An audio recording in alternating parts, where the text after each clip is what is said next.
J'ai élaboré des lettres de mission pour les membres du gouvernement. Chaque département ministériel va rendre compte, le moment venu, de l'exécution des missions à lui confiées et les conséquences en seront tirées. Cela en toute responsabilité. Il s'agit de notre devoir sacré de redevabilité envers le peuple nigérien. En tout état de cause, à un moment ou à un autre, chacun rendra compte de ses actes devant le peuple, devant l'histoire et devant le Créateur. C'est aussi vrai pour les gouvernants que pour les agents publics, les pères de famille et chaque citoyen.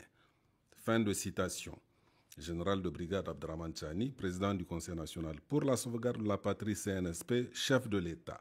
Message à la nation à l'occasion du 66e anniversaire de la proclamation de la République, 18 décembre 2024.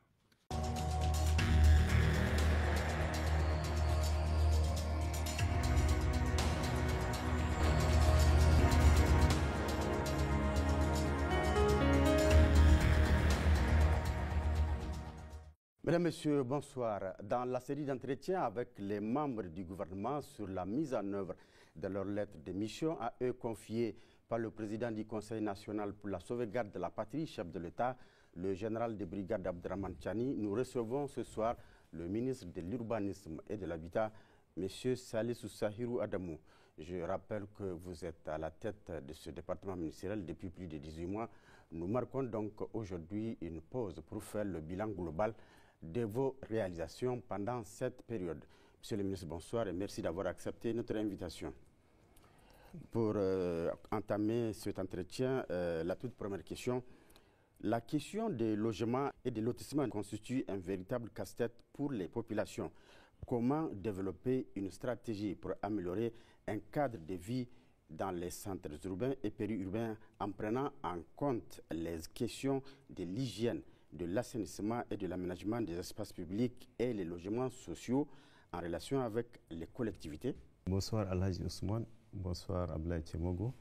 Et merci de m'avoir invité sur le plateau de la télévision nationale pour échanger sur les réalisations de mon département ministériel, conformément donc à la lettre de mission qui m'a été assignée par son Excellence le président du Conseil national pour la sauvegarde de la patrie, chef de l'État, le général de brigade Abdraman Chani. Et avant, permettez-moi de rendre un hommage au tout-puissant Allah pour ce qu'il fait et continue de faire dans le cadre donc, de notre confédération AES, afin que nos populations donc, puissent vivre en toute quiétude et paisibilité. Donc, je voudrais également leur adresser mes chaleureuses salutations donc, et mes meilleurs vœux à tous égards. Et concernant votre première question, dans le cadre donc, de la mise en œuvre du programme de résilience pour la sauvegarde de la patrie, dans le domaine de la planification urbaine et de la régulation du foncier, plusieurs outils de planification ont été élaborés sur front propre de l'État. Et entre autres, donc, nous avons l'élaboration du schéma directeur d'aménagement urbain donc, à SUDO, et des villes de Zander, Tilaberi et Magaria. Nous avons les mises à jour des SUDO donc des villes de Tawa et d'Agadez. Nous avons la révision du SUDO de la ville de Maradi. Et nous avons la mise à jour des plans urbains purs, donc des villes secondaires de Tessawa, Guidanrum, Jitera, et Madarumfa et Koni. Et enfin, nous avons l'élaboration aussi du pur donc, de Guidimouni. Comme projet phare, nous avons l'élaboration du schéma directeur d'aménagement urbain donc, de la ville de Niamey et ses alentours. Il faut le rappeler, l'ancien SUDO de la ville de Niamey date de 1984 et il est vieux de plus de 20 ans. Donc c'est ce qui explique d'ailleurs donc, la mauvaise organisation de la ville, donc, parce que tous les outils de planification qui ont été mis en place sont faits donc, avec une planification donc, qui n'est pas à jour. En ce qui concerne donc, la gestion du foncier, nous avons initié conjointement avec la ville de Niamey des audits de lotissement de 2004 à 2021. Et dans le domaine de la construction et des logements sociaux, on peut citer 1797 logements qui sont en cours et de construction sur financement du budget national avec des partenaires comme la Banque de l'Habitat. Nous avons 1000 logements abordables en construction par la SONICI et ses partenaires. Et nous avons un projet de 15 000 parcelles clôturées donc, et viabilisées, initiées pour les travailleurs nigériens à faible revenu. Et sur ce niveau, il faut préciser que cette date, 135 bénéficiaires ont reçu leur clé en main et nous avons 714 qui sont en instance d'attribution. Et ces opérations de construction de logements se poursuivent aussi à l'intérieur. Et compte tenu donc de la situation financière actuelle du pays, en rapport avec les événements que vous connaissez, donc nous avons initié des lotissements avec les propriétaires coutumiers, là où donc l'État ne paye aucun franc. Donc, et cette opération de mobilisation de parcelles donc, nous a permis de mobiliser dans la ville d'Agadez 2659 parcelles et 21 terrains d'équipement. Et dans la ville de Tawa, 1206 parcelles et 33 terrains d'équipement. Et dans la ville de Niamey, 7272 parcelles et 120 terrains d'équipement. Dans la ville de Difa, nous avons pu mobiliser 5717 parcelles et 17 terrains d'équipement. Dans la ville de Dosso, nous avons pu mobiliser 250 parcelles, 18 terrains d'équipement. Dans la ville de Zander, 5400 parcelles et 48 terrains d'équipement en cours de mobilisation. Et pour les autres villes, à savoir donc Maradi et Tillabéri, le processus d'élaboration du dossier technique est en cours. Toujours dans le cadre donc, de permettre donc, la réalisation de ces projets, nous avons signé des protocoles d'accord avec des entités comme le Fonds de solidarité africaine, le FSA, et la Banque de développement pour la construction Charter Afrique. Toutes ces actions nous ont permis quand même de relever de manière significative donc, le taux de réalisation des logements qui est passé de 12 à 25% pour l'année 2023-2024. D'accord. Monsieur le ministre, toujours en lien avec cette première question, vous le savez, la question du logement, c'est une question sensible. On a en face deux groupes de prioritaires et de l'autre côté des locataires. Et ces locataires-là subissent des abus de la part de ces propriétaires parce qu'il n'y a pas un code de baux à loyer applicable. Ou même s'il en existe, il n'a jamais été appliqué. Oui. Qu'en est-il réellement? Effectivement, il y a eu un code de baux à loyer en 1996. Son application n'a pas suivi compte tenu d'un manque de volonté politique et puis de certaines questions, mais quand même nous avons élaboré un nouveau et toutes les procédures ont été suivies. Présentement, donc, il est au niveau du secrétariat général du gouvernement donc, pour son adoption au Conseil des ministres. Très bientôt. Très bientôt, Inch'Allah. D'accord. Monsieur le ministre, quelle politique efficace d'urbanisme adaptée à nos réalités et en prenant compte de l'environnement envisagez-vous pour le Niger? Très bien. Vous savez, mon département ministériel a déjà élaboré une politique nationale de développement urbain, la PNDU. Donc, elle intègre effectivement donc, les aspects locaux, environnementaux et de changement climatique. Donc, le document final de la PNDU est sous format homologué et en instance donc, de mise à jour et d'adoption. Monsieur le ministre, qu'est-ce qu'il faut faire pour promouvoir aujourd'hui des modèles de construction qui valorisent les matériaux locaux adaptés aux conditions climatiques du moment? La promotion des modèles de construction qui valorisent les matériaux locaux adaptés aux conditions climatiques du Niger est aussi un aspect de notre document donc, de politique nationale en matière de développement urbain. Et pour que ces différents acteurs s'intéressent donc de plus en plus à la construction en matériaux locaux, il faut d'abord les sensibiliser et former les artisans à l'utilisation donc, de ces matériaux et faire une incitation fiscale pour encourager les promoteurs donc, à adopter ces matériaux. et faire de l'utilisation de ces matériaux donc locaux une exigence dans les cahiers de charges des futurs projets immobiliers. Et aussi, il faut savoir qu'il y a la loi 98-54 du 29 décembre 1998 portant adoption de la politique nationale donc en matière d'habitat, qui a prévu la création d'un centre de recherche et de promotion des techniques de matériaux de construction. Et mon département est à pied d'œuvre donc pour concrétiser la création de ce centre. Et c'est aussi dans ce cadre que nous avons tout récemment parrainé donc une activité qui s'appelle donc le Forum africain donc des acteurs de la construction en terre, qui est l'un des premiers quand même. Donc nous l'avons parrainé il y a à peu près 2 semaines ici à Niamey. C'est toujours dans le même cadre, Inch'Allah. Monsieur le ministre, le Niger, semble-t-il, est en retard au sujet des données cartographiques et cadastrales. Comment accélérer la modernisation du service de cadastre et l'amélioration de la couverture cartographique du territoire? Vous savez, le cadastre fiscal qui est utilisé principalement pour la perception des impôts et fonciers, c'est le plus utilisé. Pour cela, nous sommes inscrits donc dans la formulation du développement donc d'un cadastre juridique, un cadastre technique et un cadastre multifonctionnel. Et nous avons procédé à l'audit donc des domaines appartenant à l'État en vue de la numérisation intégrale du cadastre et de mise en place d'un système d'information fiscale, donc avec les partenaires étrangers et les experts nationaux. En somme, cette approche intégrée combinant l'usage donc de la technologie avancée, le renforcement des capacités locales, et des partenariats stratégiques et une volonté politique donc pourrait permettre au Niger quand même de combler ce retard sur la couverture cartographique et cadastrale. Monsieur le ministre, qu'en est-il du projet de rénovation des grandes villes du Niger et plus précisément la ville de Niamey, la capitale? Très bien. Et, vous savez, il n'y a pas eu à proprement dit donc un projet de rénovation de grandes villes du Niger, mais plutôt un programme de rénovation de centre-ville de Niamey.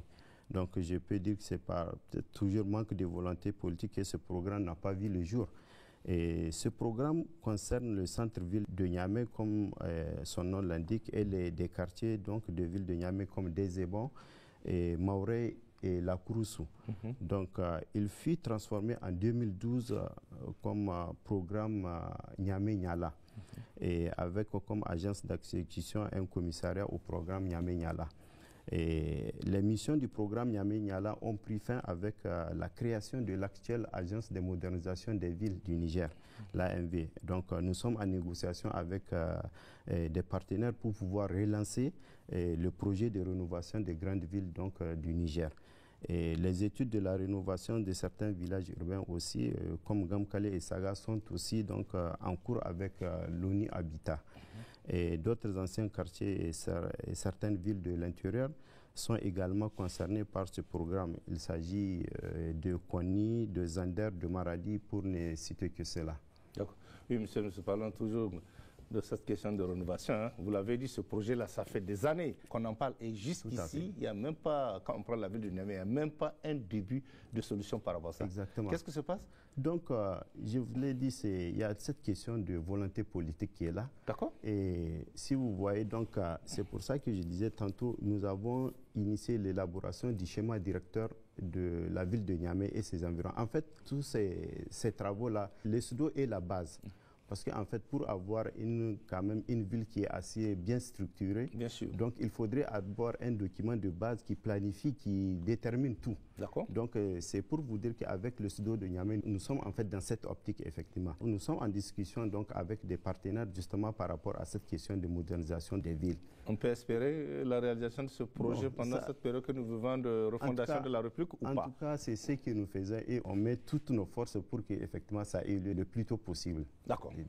Monsieur le ministre, réellement, est-ce qu'on peut parler de volonté politique quand on sait que dans la plupart des cas des projets, oui, les fonds ont été débloqués? Tout à fait. Justement, en fait, il y a cette question, comme je l'ai dit, de volonté publique. Maintenant, je vais vous donner un exemple. Toujours dans le cadre donc, du SNO de la ville de Niamey. Je vous disais tantôt que le dernier date de 1984 et il est dépassé de plus de 20 ans. Mais tous ces temps-là, comment est-ce qu'on peut expliquer qu'il n'y a pas eu ces études-là? Vous voyez, donc il a fallu maintenant, nous, avec notre installation, on a trouvé un marché qui est là, mais la communication n'a pas suivi, oui, oui. Parce que vous savez, donc, selon les textes maintenant, avec un marché de plus de 300 millions d'euros, il faut faire une communication au Conseil des ministres. Donc, il a fallu la venue du CNSP quand même. On a expliqué le projet et là, vous avez vu, donc, la communication est passée à peu près 2 ou 3 mois comme ça. Donc, ça veut dire que nous sommes effectivement dans toutes ces questions-là qui ont trouvé de blocage, si on peut dire, donc, par rapport à la politique, je ne sais pas. Donc, on est en train de proposer des solutions pragmatiques et faire un pragmatisme donc, dans le sens donc, de la concrétisation de ces projets, Inch'Allah. D'accord. Monsieur le ministre, une autre question qui préoccupe vraiment les populations. À l'ère du numérique, vous savez très bien que ça facilite la vie. Absolument. Et trouver une adresse à Niamey, ça devient un problème. Tout à fait. À quand un nouvel adressage de nos grandes villes? Niamey possède un plan d'adressage depuis 2004. Et malheureusement, ce plan d'adressage n'a pas été suffisamment vulgarisé. Et nous sommes donc en collaboration maintenant avec la ville de Niamey, l'AMV, l'Agence de modernisation des villes, sur un projet de reprise du plan d'adressage. Donc, et surtout, il y a des quartiers qui n'étaient pas donc, intégrés, que nous sommes en train de vouloir intégrer. Et surtout, il y a une nouvelle donne dont on est en train de vouloir prendre en compte, vous savez, avec l'avènement des nouvelles autorités et surtout dans le contexte de la conquête de notre souveraineté. Nous avons des espaces, des monuments et des rues qui ont suivi donc une sorte de... Et des adresses qui portent des noms. Voilà. Donc, on a essayé donc de renommer. Donc maintenant, le plan d'adressage qu'on est en train de reprendre, c'est justement pour intégrer donc, tout cet important changement pour que nous donnions effectivement à certaines rues, comme on l'a fait, ou certains monuments, donc le nom de nos héros ou africains. Et ce nouveau plan qu'on va faire sortir, nous allons veiller donc à sa vulgarisation et vraiment pour qu'il soit connu de tous, Inch'Allah. La question de lotissement suscite énormément de débats dans quasiment toutes les grandes villes du Niger. Que faut-il faire pour mettre de l'ordre dans ce secteur? Et vous conviendrez avec moi, s'agissant de cette question de lotissement, c'est un véritable casse-tête pour pratiquement toutes les communes du Niger. Absolument. Voilà, parce qu'on ne sait pas qui est vendeur, qui est acheteur, ça pose énormément de problèmes. Voilà. Tout à fait. OK, donc pour cette question, vous savez, il n'y avait pas de problème de lotissement jusqu'à avant donc, la réforme en matière d'urbanisme de 1997 qui a autorisé le lotissement privé. Et la majorité des problèmes trouvent leur source dans les lotissements privés, car ceux-ci sont généralement faits sans le respect des cahiers de charges. Donc nous avons la viabilisation qui n'est pas réalisée, nous avons des dépassements en termes de superficie, souvent même des grands dépassements, et nous avons de l'autre côté donc, la question de la spéculation foncière. Ouais. Donc cet état de fait a d'ailleurs conduit le gouvernement en 2014 à suspendre donc, les lotissements privés. Et de plus, mon département ministériel s'est lancé dans une vaste opération de réforme des textes législatifs et réglementaires, donc relatifs justement à l'urbanisme et à l'aménagement urbain, dont l'un des points forts est que désormais tous les lotissements seront portés par l'État et les collectivités territoriales ou bien certaines sociétés d'État. Selon la nouvelle disposition, donc, aucune ville ne doit normalement avoir une opération de lotissement sans être couverte par un document de planification urbaine en vigueur. Ce qui n'est pas le cas. Voilà, mais c'est sur ça qu'on est en train de veiller nous maintenant. Et dans le cadre de cette réforme, donc, un guide d'exécution de lotissement a été élaboré. Et nous avons assuré la vulgarisation au niveau des collectivités territoriales pour expliquer les dispositions contenues donc, dans les différents textes réglementaires et permettre aux différents acteurs intervenant donc, dans la chaîne de production des terrains urbains de maîtriser donc, la procédure d'instruction, d'élaboration et d'exécution donc, des projets de lotissement. Monsieur le ministre, il y a de plus en plus de litiges liés à la question foncière, comme on vient de le dire, souvent même des litiges qui concernent les domaines de l'État. Quelles sont les mesures prises, bien entendu, en rapport avec le ministère de la Justice et le ministère des Finances pour résoudre ce type de litiges? Merci. Et oui, en effet, on enregistre donc de plus en plus de litiges fonciers entre citoyens et même des citoyens qui mettent l'État en cause dans la gestion domaniale. Et donc, au vu de ces problèmes récurrents dans la gestion foncière, et la délivrance des attestations coutumières a été suspendue par une ordonnance tout récemment. Voilà. Et puis, nous avons un projet d'ordonnance avec comme titre projet d'ordonnance déterminant les principes fondamentaux applicables au régime des terres en République du Niger, qui est déjà même disponible. Il sera soumis à la sanction donc, de toutes les administrations techniques donc, concernées, et puis on va mettre aussi en collaboration le ministère de la Justice, le ministère de l'Économie et des Finances, donc pour enrichissement et validation avant d'être mis dans le circuit du gouvernement pour adoption. Et l'adoption de cette ordonnance unique va donner à tous les acteurs un document unifié et de référence et résoudre le problème des disparités des textes sur la gestion foncière au Niger et de résoudre donc le problème lié à la gestion des terres au Niger. D'accord. Monsieur, avant peut-être de passer à l'autre question, un mot sur la SONICI. Je suis vraiment content que vous m'ayez posé cette question parce qu'il est quand même beaucoup de gens aujourd'hui savent que la SONICI a des problèmes. Elle a des problèmes. Quand on était arrivé, elle va de l'aile. Absolument. Elle était l'ombre d'elle-même, si je puis dire. D'accord. Voilà. Et cette situation, quand nous l'avons analysée, donc nous avons pu constater elle avait des dettes bancaires de près de 4 milliards 913 millions et 790 francs et des dettes fournisseurs fiscales et sociales de 2 milliards 108 millions 369 529. Les soldes étaient de 22 millions et nombreux clients ayant perdu leur attribution et parcelles. Et 3 cités en construction pour les constructions de villas qui sont à l'arrêt et un important stock d'arriérés. Et l'essentiel du patrimoine immobilier donc, de la société, il est hypothéqué ou en dation donc, pour des PMA. Donc, après analyse de cette situation et les mesures que nous avons prises nous ont permis quand même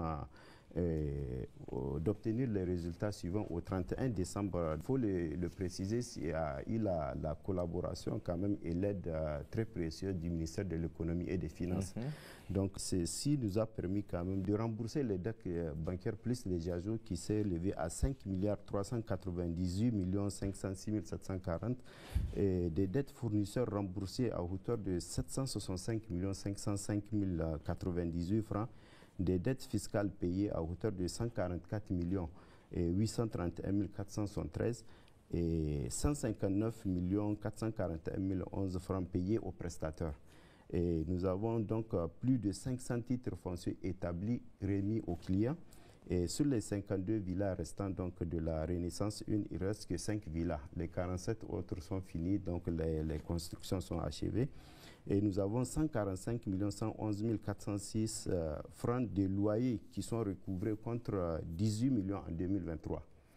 Et donc, 3 banques sur les 6 ont déjà restitué à la SONICI donc, les titres fonciers à la suite de l'appurement des dettes et les autres sont en cours de restitution. Je dirais qu'aussi en perspective, donc, nous avons la finalisation de la réalisation de 2 lotissements à Maradi et à Niamey, la digitalisation du patrimoine immobilier de la société, donc la reconstitution du stock de terrains et parcelles, et surtout à Niamey, afin d'assurer le programme immobilier de résilience pour la sauvegarde de la patrie et résoudre les litiges récurrents donc, avec la clientèle.